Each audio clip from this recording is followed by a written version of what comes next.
We met at a storytelling night here in PSAC in Sacred Valley. Yeah. And you were sharing a story. Mhm. There's one phrase that really struck me. I was like, whoa, I need to talk to this guy. Like, whether on podcast or out of podcast, like, this is an amazing way to look at it. Is that you said that money is love, like money is making love, or money is like creating love. And there was just something in it. I was like, oh, wow. And at the same time, there was your entire demeanor just kind of showed that you're just really embodying, and you were sharing also the abundance mindset. My belief and my practice really is about making money more like love. You know, not love more like money. Just to share what that really means is, in our world, money represents a physical piece, something that's material.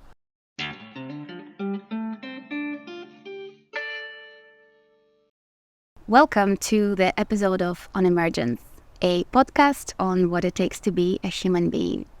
I'm Laura Sagan, your host and a fellow human being. And today I'm really excited to have Alex Lovely with me here today in PSAC, Sacred Valley, Peru.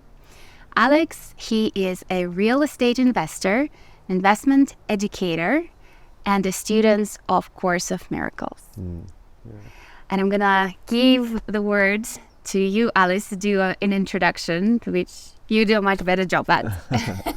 Yeah, first of all, thank you so much for having me on this podcast. It's such an honor to be down here in this beautiful land and having an opportunity to share, you know, and like, because being down here, we're more in tune and we're more tapped in, you know, to like, what is our calling, what is our purpose, is a deep remembering down here in this area. So yeah, just very grateful to be here and also doing this here. You know, real estate investor, investment teacher, like this is what I do, you know, it's the doing this, but it's not really who I am. And I love that your podcast is about being a human being.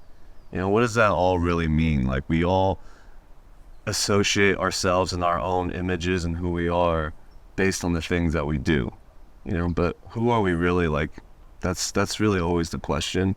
You know, although I've been very successful in the real estate space and, you know, a lot of people follow me and I teach them investment strategies, but it's not about that, right? Like, that's kind of the entry into a more spiritual way of doing it. Like, I love to bring the material world into our spiritual world. I do really believe that as a human being, like, the entire world is really a classroom for ourselves. Like, it's just lessons constantly showing us like who we really are, and that these things that we're accumulating doesn't actually give us the peace and the happiness that we long for. You know, we really long for this remembering at the core of who we are, what is our purpose, what is our function, what is our mission, really what is our ministry. You know, I like to think about my work like it's not work. I'm like a steward of something, and this is my ministry work. And for me personally, it's really about helping people remember. It's really about helping people remember and be closer to God. You know, whatever you want to call it, you call it the universe, you give it all the names you want, but it's about connecting to that, you know, and every single one of our problems that we have is our deviation away from that. You know, so like God, universe, you can call it whatever you want, love, you know, these are all interchangeable terms for this great knowing that exists around us all the time. And it's like, how can we tap into that? You know, and for me in the real estate space and in teaching, there's oftentimes challenges and adversities that come up, you know, and then it's about remembering that this is a gift for me. This is a gift for me to express. This is a gift for me to see my relationships to these things and relationships to people and the stories that I've held, you know, growing up and what I was brought up on, and being able to break through and change our belief systems. Yeah, so that's kind of what I do. So I really love the Course of Miracles part. You know, that's my practice on a daily basis. Course of Miracles, it's actually the first time that I've heard about it is from you. And I to give a little bit of a context of to the audience of how we met. We met at a storytelling night here in PSAC in Sacred Valley. Yeah. And you were sharing a story. Mm-hmm. There's one phrase that really struck me. I was like, whoa, I need to talk to this guy. Like, whether on podcast or out of podcast, like, this is an amazing way to look at it. Is that you said that money is love, like money is making love, or money is like creating love. And there was just something in it. I was like, oh wow. And at the same time, there was your entire demeanor just kind of showed that you're just really embodying, and you were sharing also the abundance mindset, how the journey that you took with the dolphins, and you were worried that you're not going to see any dolphins, and then you ended up with like just dealing with both of them. Yeah. So it's, there's my belief and my practice really is about making money more like love, not love more like money. So kind of just to share what that really means is, in our world, in the physical world, money represents a physical piece, something that's material, right? So, and in that sense, when we give something in the physical world, like we give exchange money, I give you $10, that means I have 5 less and you have 5 more, right? So there's an exchange that's happening that isn't, there's a giving and then you're receiving, like it's 2 separate things. But love, in the sense, like, when we buy something that we really, we think someone's really gonna really love, right? Like, it's in the giving that actually adds to both sides, right? So the expression of love, we can feel it in the receiving and the giving. So it's kind of happening at the same time. So what happens in our world is we take this exchange of the material of money and we take it into our relationships, right? So when we talk, when we have, let's say like with your significant others or your family members, your friends, whatever, people are always saying, oh my God, my cup is empty, right? Like I can't give because my cup is empty, or I need to wait till my cup is full.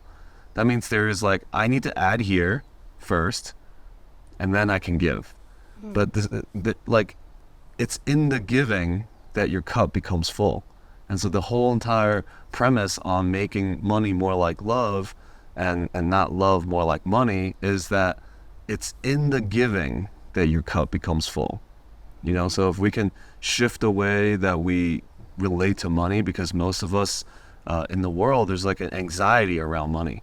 There's an accumulation of money, like I need more of it so I can be secure.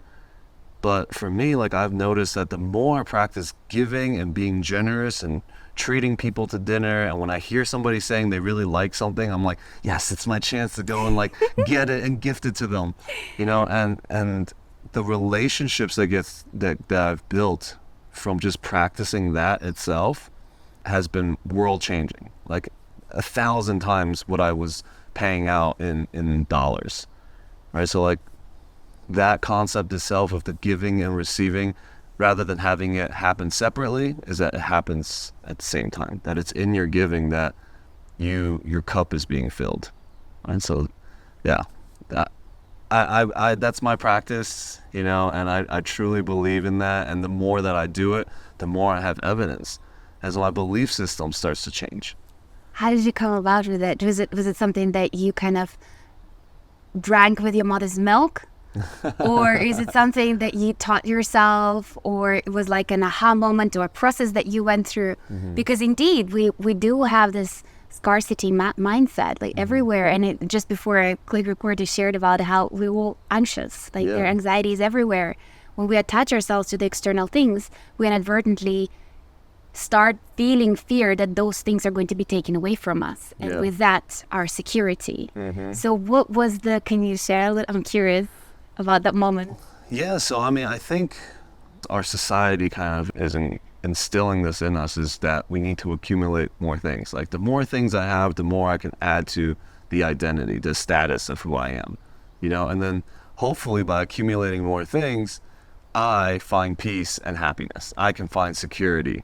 But that's not really the case, right? That's why there's so much depression in our world, because we spend our whole life chasing for something, and then we get to something and it doesn't give us what we think we wanted this whole time. And then we're like, what can we actually believe in? What can we rely on, right? It's not the Ferraris, it's not the houses, it's not like any of these things that we were able to accumulate, but there's a deeper sense of community, belonging to something. So A Course in Miracles itself, like the teaching is, it's all about oneness. It's about remembering. It's about remembering that we are all connected. And we have these miracle moments that happen in our life that we just dismiss. Like, you think about somebody and immediately they call you. Like that's the most common one that we can think about, because it's happened to probably everyone. But we just dismiss it like it's nothing. It's not. It's a very subtle, but could be a very profound moment if you let it be, that, wow, we must really be connected. So the Course teaches about unity. The Course teaches about how do we remember and have a really healthy relationship to these things. You know, that they're not bad. They're neutral. They don't really have meaning, but we can use them to explore and find ourselves, because we can uncover the parts of us that it's like, oh, what did I just give this whole thing over to? You know, because anytime that we desire and want something, we're saying that we need it because there's a lack. There's a lack that needs to be filled. And the entire Course is reminding us there is no lack. You're already whole, perfect, and complete. Nothing outside of you can add to you or take away from you unless you let it. And the challenge is to see that in the external world. So I think that I'd imagine that people struggle with the most when they're like, well, yes, I might be complete as a human being, but I still have rent to pay. You know, my landlord is knocking on the door. I'm sure many people can relate to that. You know, I have a family to feed, or any other narratives that they share. Yeah. So is there a shift of mindset, the kind of like the aha moment, or is it more of like a sequence of the inner work that you personally went through that kind of shifted your mindset? Or, like I said, is this something that you grew up with? No, so I didn't grow up with it. You know, I actually grew up with our family was very scarce. Scarcity around relationships, around love, scarcity around money. Like, these are things that kind of was passed down to me from my parents. And, you know, I've made a lot of money in my life, and then I've lost a lot of it. I've lost all of it and some. And then I've made it all back again. You know, there were moments that I was like, wow, how am I even going to make it to next week? Right? And then I did. I'm like, oh, so how did that happen? And if we really think about our lives and we connect the dots all the way back to where we are right now, there was always perfect timing. Somebody stepped in, something had to happen to you so that you can realize something. It's so miraculous to even think about, like, even being here. How did I get here? How many dots had to be connected for me to be here? We are a channel. You know, we are literally an expression of what the will of the universe and God wants to express. The only time that we really are in scarcity and we're anxious and we're worried is that we don't have to trust. You know, we don't have to trust that the universe wants to unfold abundance through you. And so we block it. We block it with our mind. You know, for me, I had to go through what I went through, and at the times when I was very stressed, very down, I was like, I don't wish this upon anybody. But now that I look back to it, I'm like, wow, those were the best moments of my life. They were life-changing, defining moments. Because I was able to find something else that I can rely on. There's an inner knowing in us that wants to be remembered. It almost sounds like you had to go through these challenges, through the difficult months of not knowing if you're going to make it to the next week. So you can learn that you can trust in you can trust the It's universe. all about trust. And then you can teach others, because I know that you also educate people about the mindset, the shift of the mind, what they can do, applying the principles that you've learned through the Course of Miracles. I don't know if I can teach it to anybody, but I can inspire it in people. You know, by demonstrating, remind them. Yeah, it's always just a reminder. Like, there is nothing that I can teach you, but I can remind you through my actions, through my words, through sharing my own stories, that you also have everything that it takes. The Course talks about the practice of seeing the light in people, right? Because when we perceive somebody as they need to be fixed, they need to be taught, that means we're already saying that they have lack. If we can see beyond their lack to like, oh, this person they got it all, the beauty in them, and that the same spirit that flows through me flows through them, and that there is hope. Like, I look towards the hope, you know, and I try to call forth the hope in people. So I hope that, like, anybody that is watching this, like, there's a part of you that knows, that can feel it, you know, beyond the words that I'm saying, but feel that there's a sense of, I can hear my inner teacher somewhere. And there's our mind, like, the ego is so loud, right? So sometimes we can't hear, like, spirit wanting to speak to us. And when spirit speaks very quietly, but very certain, very clear. The ego is, like, loud, and confusing and creates all sorts of conflicts and confusion in our lives. So yeah, it's my whole life, everything I do, including real estate, including teaching, is all just a vehicle and a path to help me remember and help others remember. Is there any practices that you yourself follow to cultivate that? I think maybe right now you don't need them as much. You kind of like you fully embody it. Oh no, I need it more. I feel like I need it more than ever, actually. Yes? Yeah, because the more you have it in your awareness, the more you're also challenged. With life is going to give you more things. The stakes get bigger, to be like, okay, well, are you really sure that you remember, right? So you're always being tested. One simple thing that I do is my prayer. So, and I do it so many times, especially with some things that I'm working on in business. Like when I'm doing bigger things, like I said, the stakes get bigger, and then you have to trust even more, right?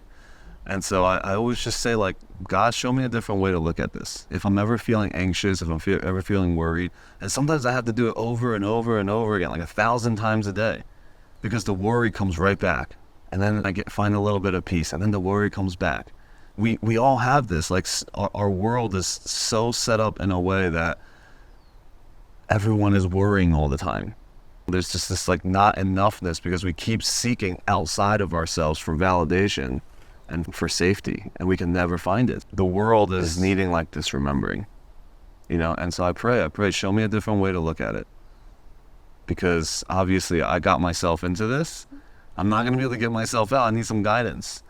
And prayer itself is an asking for something, but like, what are we asking for is the question. The more we ask for things to show up and happen the way that we want it to show up, the more we actually delay what we truly want. Because if I'm saying, I want this real estate deal to go through, so that what happens? So you get more money? For what? And the delay goes, and the Course teaches that the only prayer that you need is for forgiveness. And the forgiveness is not like I did something wrong, but it's that I forgot who I am. I forgot what I already have. So the prayer is only to remember that I already have everything. I pray for a reminder. Sounds like. Yeah, I pray for a reminder that I already have everything. I forgot. And in that we can become the fullest expression of ourselves and what God wants to flow through us, using us as a vessel to be an expression of love. I think what really struck me is, well, also based on my own assumptions, is like, oh, an investor and someone who talks about money it wouldn't be here in Pisac and Sacred Valley, just talking about plant medicine and all those things that we talk here in Pisac. But you said something that you keep coming back here, and that there's something, the connection to the land, connection to the nature, that almost anchors you or grounds you. How could you expand a little bit on that in your journey? So I'm not interviewing you on Wall Street. Where's that? Yeah. Or in San Francisco or in any of those hubs.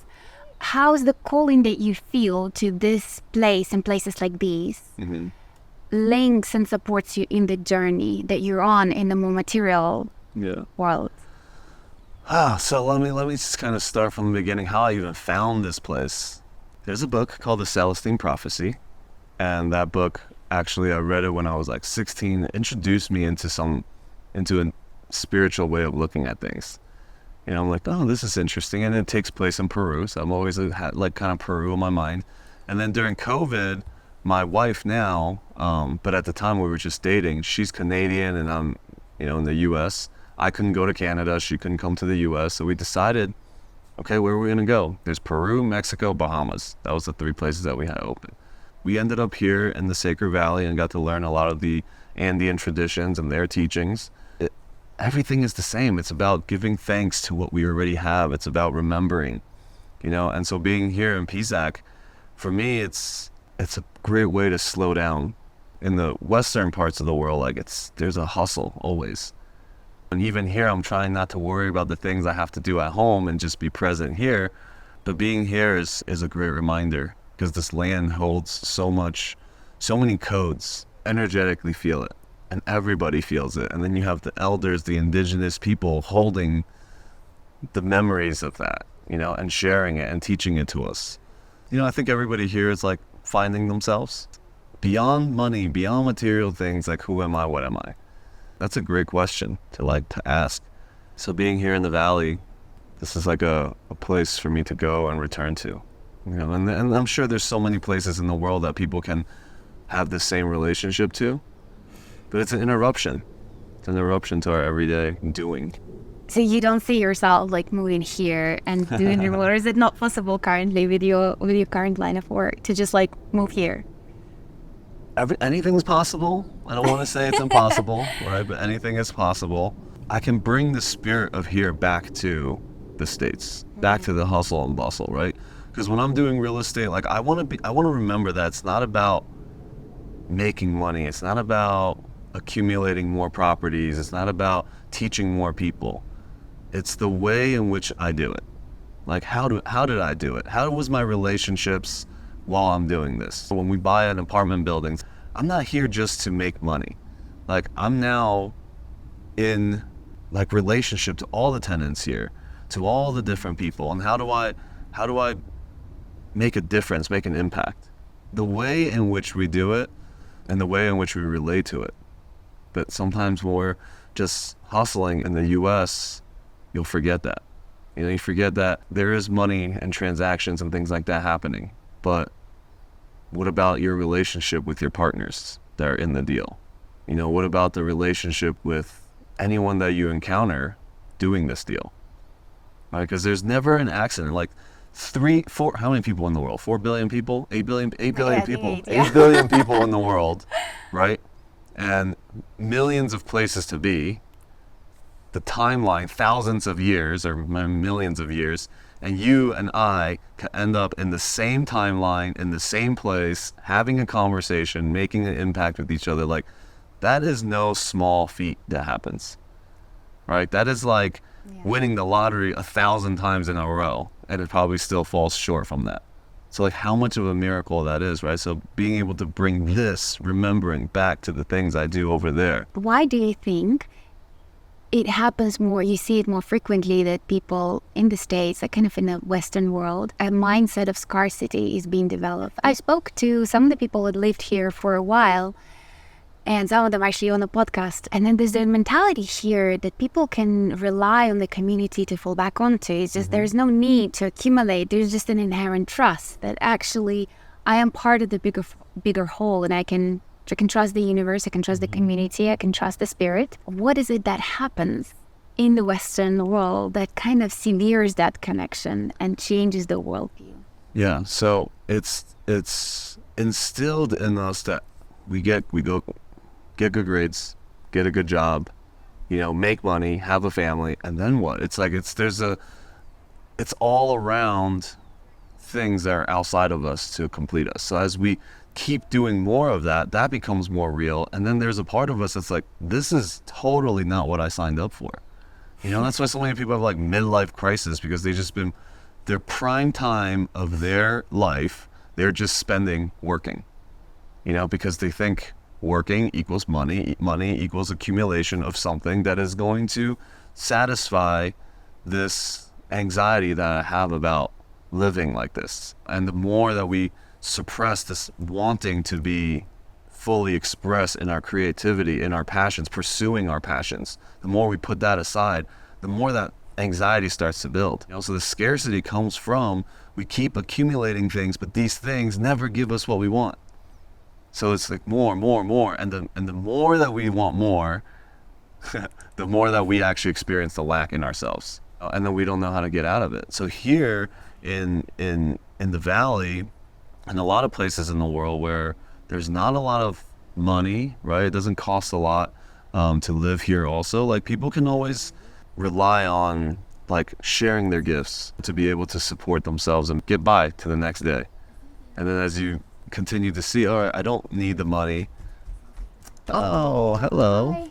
I think every other episode there's a dog feature in shots. Awesome, and this is the beauty of it, just kind of the community that comes together. People are so loving with each other, and when we are in that place of fear, we can count on someone here to really like be present and support us, So I hear an invitation in what you're saying is that people need to think and feel into what is it that they can offer to the world and start offering that.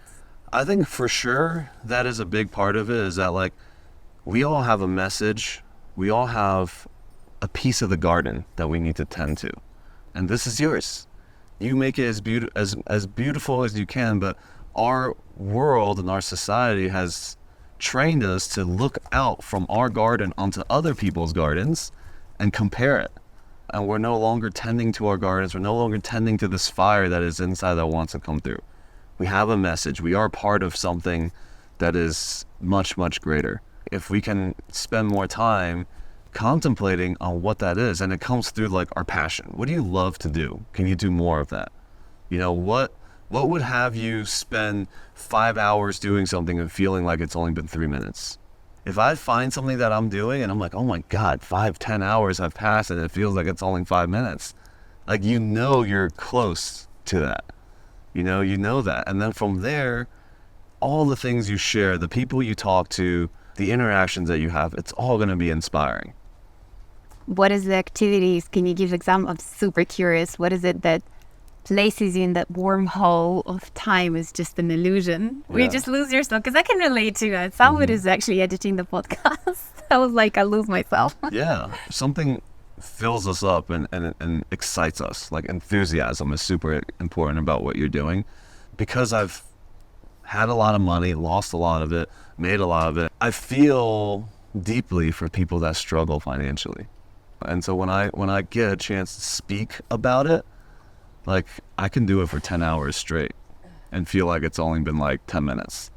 It's the sharing of the knowledge. It's the sharing. It's just learning from other people too, because as I share, I'm also learning. Alex, do you think, I'm curious, if you encounter reactions from the people that you deal with back in the States, do you encounter like reactions from people that are like, oh, your energy is different from that other guy did a real estate deal? Like, what's your, do you get that a lot? Or Yeah, you kind of like I get that all the time. I don't, because it's too hard to be something else other than yourself. Once you know who you are, it's really hard. You're like, I don't want to give it up. It's like if we keep putting a front, it's just tiring. If we keep wearing a mask, it's actually much easier to just be yourself. In every single real estate thing that I do, I talk about Course in Miracles, I talk about God, I talk about spirituality, I talk about like remembering what's more important than the deals, than those things itself. People do tell me that, wow, the way in which you talk about real estate is different, because everyone goes right into transaction, case study, how do you do it, mindset about real estate. It's all towards about acquiring something, right? Being able to get this thing. But mine is like, yes, get this thing, and through it, find out who you are. Look at those things more than you're looking at the deal itself. Currently, like, we have a deal that isn't like running as well as we wanted to run. Because of that, fear comes up and everyone starts to like kind of go after each other, and it's like, it's your fault, whoever's fault. I mean, we're trying to like find the bad guy instead of focusing on, why do we buy this place? What is it teaching us as human beings? So I always try to bring that back, and just be grateful. Like, okay, this person's upset. That's fine. I don't need to take defense on it. What can I learn? What can I learn about kind of holding a space? I remember, and I help this person remember. Do you know yet what the lesson is? You don't have to say what the lesson is, but it would be, I'm really curious about, if you know it already, because then it makes the whole journey a lot easier when you know, like, okay, this is the lesson, this is how I'm going to learn, this is how I'm going to approach it. Well, if I say that this is the lesson, then I'm closed to any other lessons to come, right? So I'm like, I learned something here, and then I know that it's going to continue to teach me, because it may not just be right now. It could be 10 years down the road when I'm doing another deal, and then I remember this. Then it continues to give. It continues to remind me and teach me. Right? So I can't really pinpoint on what the lesson is, but I know that everything in my life is pointing back to love and trust. Like, no matter what is happening around us, like, it is perfectly designed. There are no accidents of how it's happening. And yes, I might interpret and I might perceive that there is an attack happening, and da da da da. But all of that is me trying to protect this identity I've designed for myself.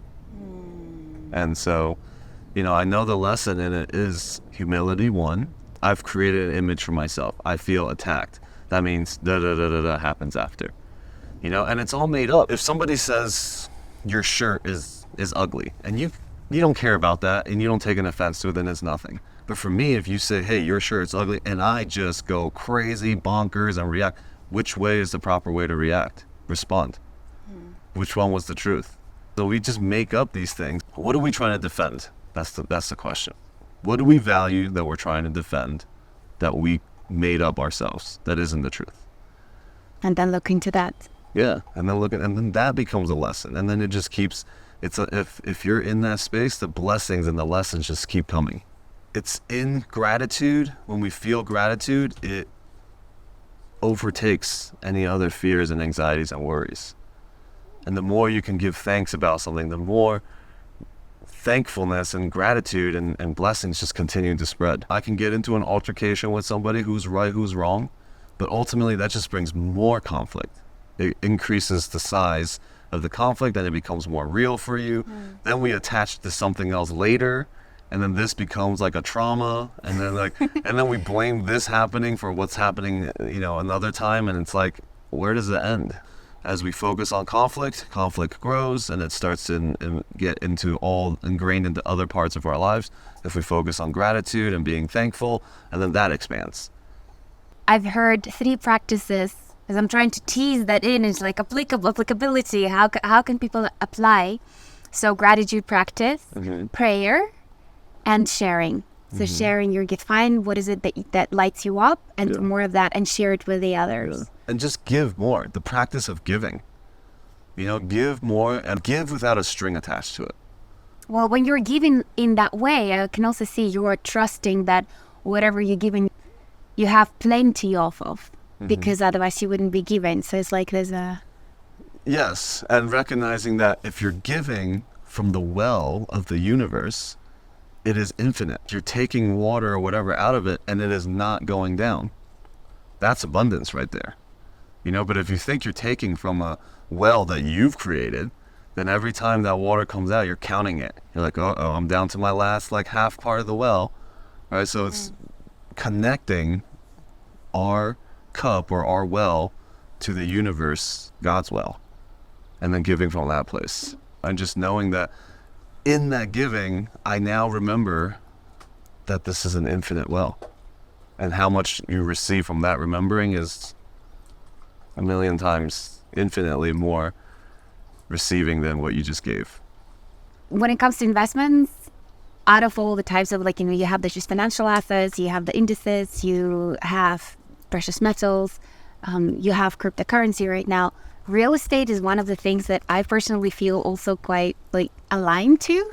It's very tangible, and there's also a feeling of home. When you're investing in real estate or shelter, you may be investing in an office building, or you may be investing in a multifamily home. When we buy real estate, we think about increasing its value. We think about increasing rents. We tend to see people and tenants as just a number. They're just unit number 5, unit number 10. But if we can go deeper and think about people and the experience we want to provide for them, they live there, this is their home. How do we make this more enjoyable and better? Not focusing on profit first, by focusing on impact first, focusing on, the well-being of the community in that multifamily property. There's energetic forces in there. Well, holding people's homes for them, it's very big. It's a big very task, heavy, for sure. And it could be amazingly bright and expansive to provide people shelter and safety that everyone feels they need for. Yeah. I think it's very special. I think it's a lot to take on as well. I definitely feel it all the time. There's things happening, we literally just had somebody die in one of our buildings, right? So how do we respond to the family members, to friends and family that are coming to collect their stuff? One end, you're like, well, we need to turn this unit around so we can make money. On the other end, they're all grieving. Yeah. That's kind of the challenge of that. But for me, real estate is something that I understand, and I understand it really well because I've been doing it for a long time. So not only could I make a positive impact in investors' lives and people's lives, but also in my own. Right? So we all can, there's a way that everybody can win. Now, I don't know anything about cryptocurrency. So, I mean, I know of it. I have so many friends that do it, but I stay in my lane. You know, this is my lane, and I don't get tempted to something else. But yeah, there is a big responsibility to holding that type of space for people's homes. The question popped into my mind when I saw one of your posts when you mentioned multifamily homes, and I was like, that's beautiful, and it has a lot of responsibilities. So your answer just made me really happy. I was like, okay, that's... And it's also about not making it heavy. You know, like this is one of the things that we do is we judge ourselves for our mishaps, like for things that we do incorrectly. You know, we're pretty harsh on ourselves. So it's not about making it heavy, it's about doing the best I can. You know, knowing that this is the best that I can. And am I coming from love? You know, am I coming from a place of love when I respond to my tenants, even when I have to increase rents? Can I do it very lovingly? It makes sense because in order to continue providing them the homes, you need to sustain the business model behind it, and therefore you need to increase their in alignment to what is going on in the world. And then I also have to provide the returns for the investors that invested money in. Everybody is trying to make a living from there. And build new homes. Yeah, for sure. So it's been a wonderful journey, and I learned a lot throughout. You know, but I think again, going back to what's the most important is that I don't lose myself. The way in which I go and increase rents, the way in which I relate to my investors and my partners, like how do I communicate with them? You know, that relationship. You keep the focus on the relationship. That the relationship is more important. Like sometimes, like I say, return on relationship rather than return on investment. You know, if you can remember that, focusing on that, because we forget. When you said return on relationship, it's a beautiful mindset. And at the same time, what I sense in you is that there's no expectation for you. When you give, you don't expect things. You give because you want to give. So it's return on relationship, not to give something to someone so you can get something back. It's like, it's almost the return on relationship for you in terms of feeling when you give it to someone. Does that make sense? Yes. So we talked about scarcity a little bit, and scarcity looks like what is something that what I'm wanting in myself, I'm trying to get it from you. Sometimes in the giving, there is a little bit of manipulation in that, right? So like one of the common things that people say is like, I want this for you, thinking that that's still some sort of control from ourselves. I want something for you because I want it, not like really if it is for the greatest good. From that aspect, when we think about scarcity and transactions and money and things like that, like as we give, we're giving from infinity. In like relationships all the time, it's like I'm giving and I'm giving and I'm giving, and sometimes it doesn't have to be money. It could be like energy, it could be words of affirmation, it could be just doing something for somebody. But if you do it and then you don't get the recognition or the acknowledgement, all of a sudden you start to like, well, I've been giving, and then you're like, well, my cup is getting less. But it's not. When that happens, what do you do if it happens to you, or what if it doesn't happen anymore? So I'll give like a kind of another practice that we do with our money is when money comes in, it automatically disperses into 4 accounts, right? So one of them being charity. And when I give from that place, there's literally like, that's not really my money, I feel like, you know, because it's in a separate account. Then there's an expense account that pays for all of our business expenses, things like that. So that's taken care of. Like my relationship to money changes because of that. And then there's another one that is for, you know, investments. And then there's another one for personal. So $1,000 comes in, you know, maybe it's only $150, $200 in my personal. But everything else is taken care of. The charity part's taken care of. My expenses are taken care of. My investments are taken care of. I can spend it freely and do whatever I want and not feel like, you know, I'm not giving like everything that I got in one place. We can practice doing that, shifting our relationship to money, because most people in the world have I think right now there's a statistic for average Americans have over $6,000 on credit card debt. That means they make $1,000 and then they go and spend $2,000. You know, pay the interest. And as so well. of course, and then pay the interest and then get on this, get into that. Of course, scarcity is going to come from that. Of course, every dollar that we give, we're counting. Everything that we give, we're counting, and we're training ourselves to do that. But we have to figure out a way to change that. Even if it's like, I'm going to put $5 every time I make $1,000, I'll put $5 in charity. I'll put $5 in investments. Like, just by starting that and starting to build it, you can take one step at a time. People are like, oh, well, I can't make a living.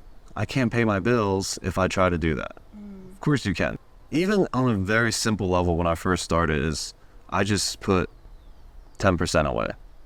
You know, and some people are like, I can't put 10% away. Okay, put 2, put 1. As you start to see that account grow, you're going to be more inspired to eat out one less time and put that money in here. You know, if people really focused on how much money they spend, they'll realize where they've leaked energy and money everywhere. I practice myself in the beginning, and that I've shared with people, is every single penny you spend, write it down. Now there's like apps and stuff doing it, but the actual like awareness and consciousness of you doing that, instead of just having an app count all of it. Well, it's kind of giving respect as well. Yeah. That's in that sense, because your money, energy is energy. And then by accounting for every penny that you spend, you give the money your attention, and you're like, you are important. You're an important source, not like something that I shun away and I don't have enough of, but it's given the respect with your attention. Yeah, you give it attention. The more attention you give it, the more it's valuable also to you. You know, so yeah, starting by just like, I had a notebook, every dollar I spent, and then I realized I thought I was only spending like $1,000, but I'm spending like $2,000. And it's the same thing with like all of our real estate deals. Like, if we don't do a profit and loss statement, we don't really know how much we're spending, because money just leaks out like that if you don't give it the proper attention. And it's like anything else in life. Your spiritual health, your physical health, right? You give it no attention, then it's just going to start to wither away. It's actually a mindset of like accounting. I don't like, counting money sounds like it has a connotation, but accounting for the money and understanding is something that I've learned of living in the Netherlands. They don't have the credit cards are uncommon, and they do account and respect their money, which I think comes from the cultural past of being the merchants and like always be accounting. So that actually taught me a lot and taught me respect the money and counting with respect. That was useful. Yeah. Alex, I have a question. Another one, of course. I never ending well. I love it. Well of questions. You're right now here in Sacred Valley, and I'm sure you have like a short-term project upon your return home. Is there any long-term dream that you have, a vision that you're moving towards, maybe secretly, or maybe not so secretly, the kind of the envisioning of something more about sharing more or bringing something else into the world in addition to what you're already bringing? Or maybe there are some special real estate deals that you're like, oh my God, I'm so excited. Yeah, so there's a couple different things. Okay, so in Las Vegas, this downtown Fremont area. So where do I start? So let's start with Tony Hsieh. This man, Tony Hsieh, he was the CEO of Zappos, which is an online shoe store. When Zappos was acquired by Amazon for $1 billion, he bought all the land and all the properties over there in Fremont. That area was kind of just dying. It's the downtown of Las Vegas. 26 million people visit that area a year alone. And it was just like dilapidating. You know, there was a lot of like homeless people around and everything. There's still some for sure, but he bought all this land and he wanted to bring artists and businesses and things like that into this place. And then he passed away around COVID. He got some projects done. So I feel like carrying the torch over there, you know, working with the estate to be able to develop, purchase the properties, run it, and create a great hub over there for people to share their message. Okay, so that's one big project. I mean, that project's massive.